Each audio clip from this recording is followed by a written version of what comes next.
Hey there, today I'm going to show you how to rekey your door handle on your 1/16 series Alfa Romeo Alfetta GT. So this is specifically the model with the black bumpers. So these ones here, black bumper here, and they have matching black door handles. And so I will also show you the handles. These are the handles that I'm talking about.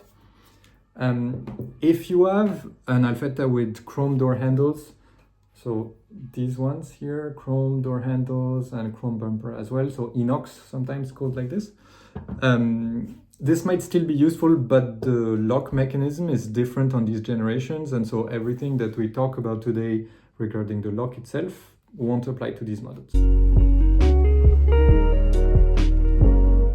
You might need to buy an extra door handle, such as I have here completely disassembled. The reason that you need to buy this handle is because we need extra pins to modify the pins in the cylinder to match your new key. And as far as I know, the only way to get extra pins for these door handles is to buy another handle. So very quickly, a bit of information on how to remove the handle from the car door. It's really straightforward. You have basically three bolts, three nuts that are holding the handle to the door, here, here, and here. You can just unscrew those after you've removed the panel in the door. And then there's also another step that you need to be careful to. So you will see a linkage like this that's connected to the handle. This is the connection from your cylinder barrel to the door latch mechanism.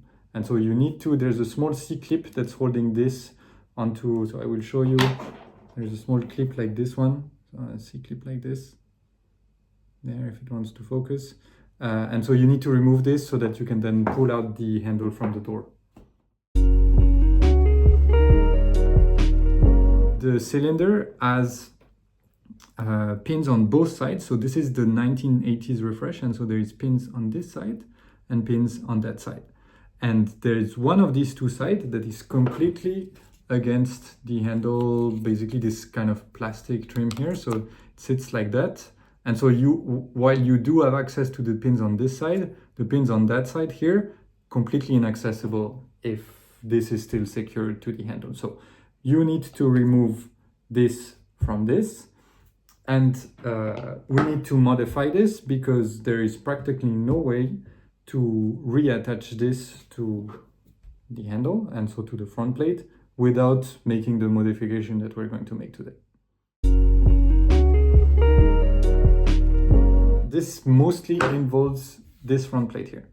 And so what we're going to do is we're going to grind it in specific places so that we can then use some nuts and screws to secure the cylinder to the handle.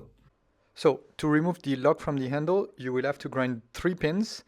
There are 2 that are located at the top and the bottom of the lock, and then there is 1 to the side that you also need to grind.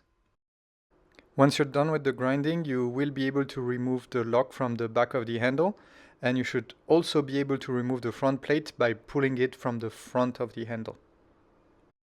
So the goal of the front plate modification is to completely grind away the 2 pins that are at the back of the plate. This is how your front plate should look like when you're done grinding away those pins. Once you're done with the grinding, we'll need to find a new way to secure the lock to the handle. And so M5 nuts and screws are really a good option here because they match perfectly with the diameter of the hole. It's very likely that your screws will be too long, and so you will need to cut them to size with your Dremel. Since space will be tight, it's also a good idea to remove a bit of material from the nuts. This is what it should look like when you're done grinding. Now's a good time to do a test fit of the plate and the nuts. If it sits too high compared to the original, you should go back to grinding both on the nuts and on the plate itself. Okay, so to start repinning, you have to remove the cylinder from the lock itself. To do so, it's pretty easy. You have to first remove that spring, and then this little plate, and finally this C-clip. And then you can just insert the key in the cylinder and pull, and it should just come out. Little word of advice, once you remove the cylinder from the lock body, the pins will drop. We need those pins to repin the cylinder, so make sure not to lose them. And you will see these are all different sizes, and the different sizes is what allow a specific key to be matched to the cylinder. So we need them to basically adapt to the new key. As you can see, this is a longer pin, and then we have a bit of a shorter one here. So they all have different sizes. You will also find two other things that will fly out of your cylinder, drivers and springs. These are also essential to the lock function, but they are all the same size. If you don't have the key to the lock, for example, for the extra handle that you bought, you still are able to remove the cylinder from the lock body. All you have to do is push this little tab here, and then you will be able to remove the pins, the drivers, and the spring from the side of the lock.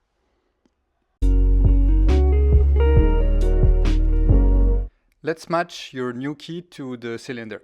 This is the step where we need all the extra pin that we've gotten from the handle that we bought. I would recommend keeping your pin, driver, and spring organized as shown here. You should be working on one side of the lock at a time. Start by putting a pin into the first hole of the cylinder. If the pin is the correct size, it should sit exactly at the edge of the cylinder, not sticking out too high or too low. You can see that this first pin fits perfectly into the cylinder, so it is the correct size. However, for this second pin, it sits way too high, so we need to find another one. You don't have to try pins completely randomly. You should be able to figure out the rough length of a pin based on the key.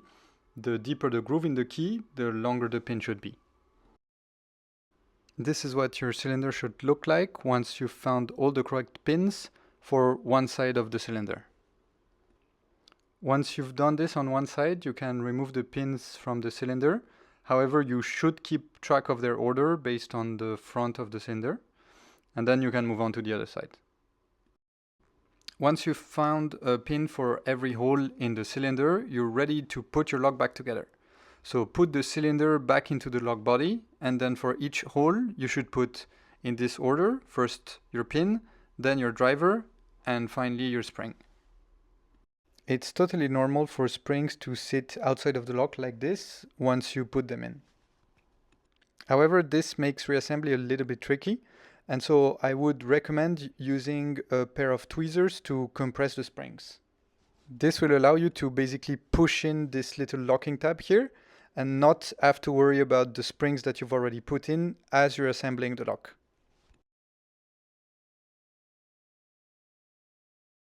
Once you're done with one side, you should put in your key to check that you can indeed unlock your lock.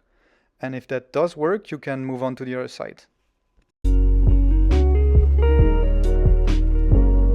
Before putting everything back together, it's a good idea to spray paint these two nuts and the back plate. This will help protect them and making the modification less visible. Now you're ready to put everything back together. Make sure to have your lock fully assembled with the C-clip, the plate and the spring, and the parts that we just painted. Start by securing the lock to the handle with the two nuts that we just painted. You can then position the front plate on there to make sure there are no gaps. We should then make sure that none of this moves, so we're going to be using some epoxy.